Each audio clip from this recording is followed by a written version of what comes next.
Ayan si Ninyo mga idol, umuwi siya. Pag-hypon pa. Galing siya ng Panglaw. Kanina na ka pa? Karon pa?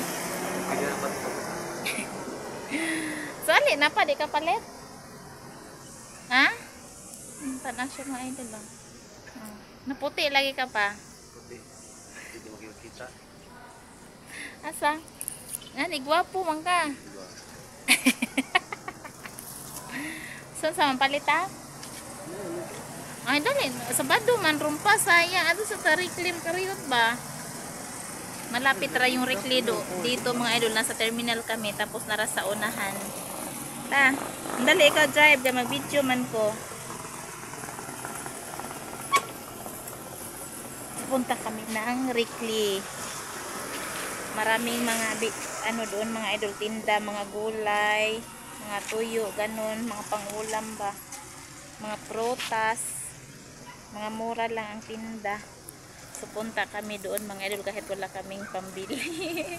Mag-try lang kami.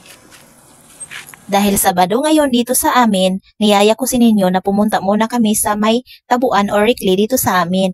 Dahil nandito kami ngayon sa terminal, sinundo ko siya, galing siya ng trabaho sa Panglao. So ngayon po, nakaisip ako na magbili muna kami ng tuyo dahil mas mura lang po dito yung mga binta tulad ng tuyo, mga prutas, gulay, at iba pang tinitinda dito. Dahil tawag dito sa amin ay Rikli or tabuan or bagsakan ba mga idol. Ito yung pinakaano namin ni Madam ba, kasi kami naglalako kami ng gulay ni Madam. Tapos dito mga tao, pag may sasakyan sila, pumunta sila dito dahil mura din ang bilihin dito. Kaya kung tawag pa kompetensya namin tong bagsakan dito sa amin sa terminal, dahil dito po ang iba ay bumibili diretso, magpinta sila ng bili mga idol. Pero mas marami namang bumili sa amin ni Madam pag ilako namin yung aming mga gulay dahil mismo na kami ang lumapit sa bahay nila, tapos wala na silang pamasahe, kami na ang lumapit, kaya mas benta din, mabenta din yung ilalako namin na gulay.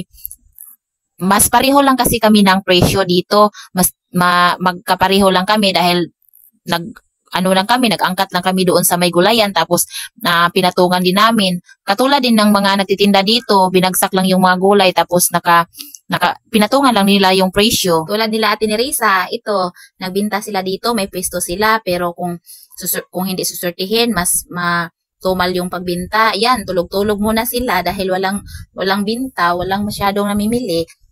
Pero mas mabuti din ito para sa akin dahil mas okay naman na nakatambay kaysa magbiyahe. Kung tutuusin mga idol, mas hassle pa kasi yung magbenta na maglako kaysa ano dito sa may pwesto. Pero mas advantage din ang ilako dahil mas sigurado na mabinta lahat yung mga gulay nyo.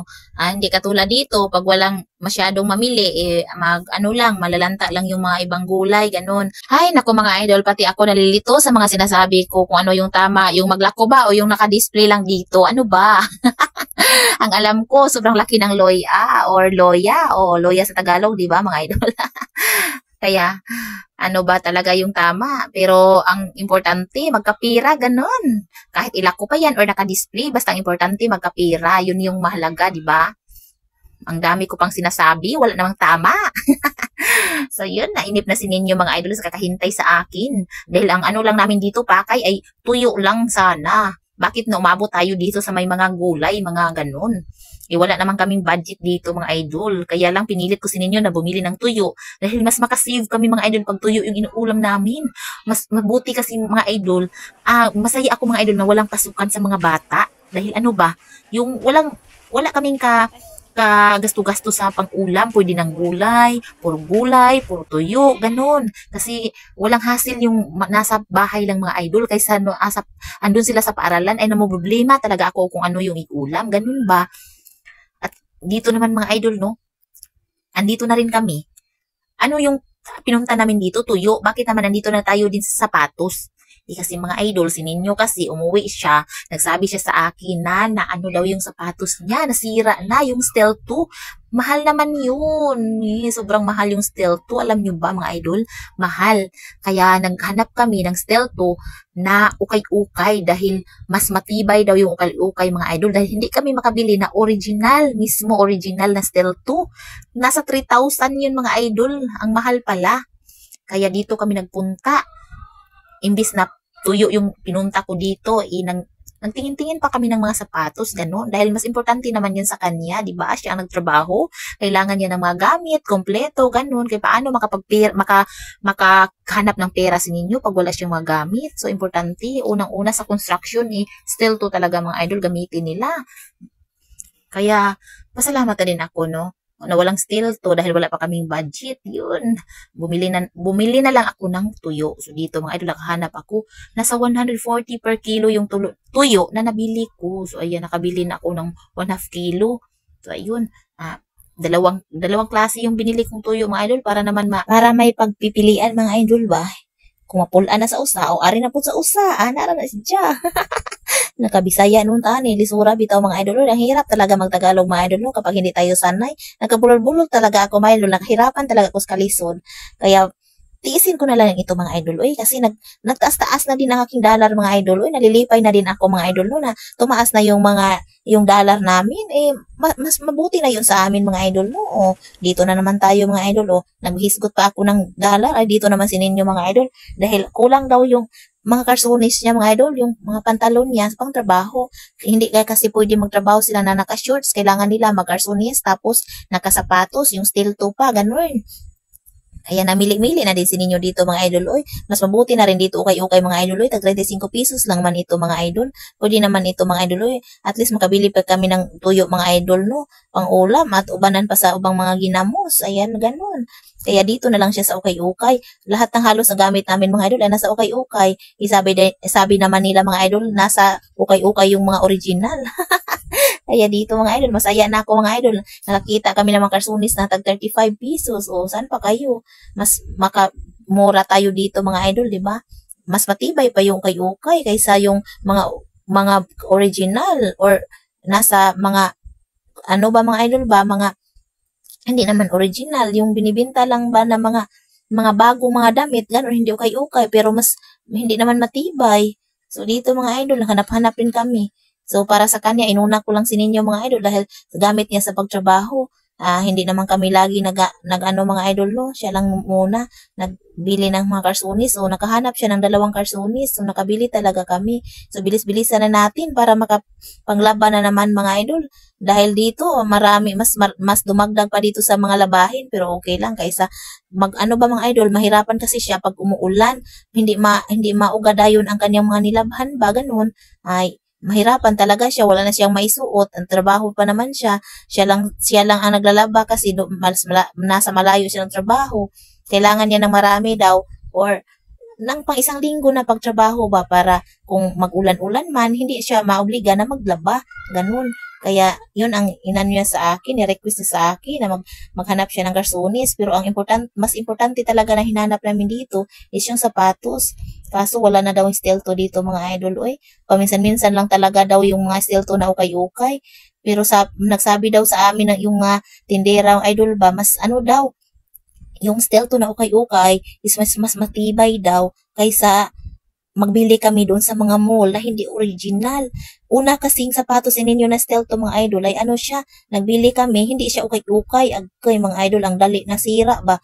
Nasira talaga siya mga idol. Pinatahi pa namin, nagbayad pa kami ng 150 pesos para lang itahi doon. Ay tuloy, nasira na naman. Kaya nag-ano siya sa akin, nasira na daw, nagnganga na daw yung sapatos niya, kaya gusto niya magbili kami.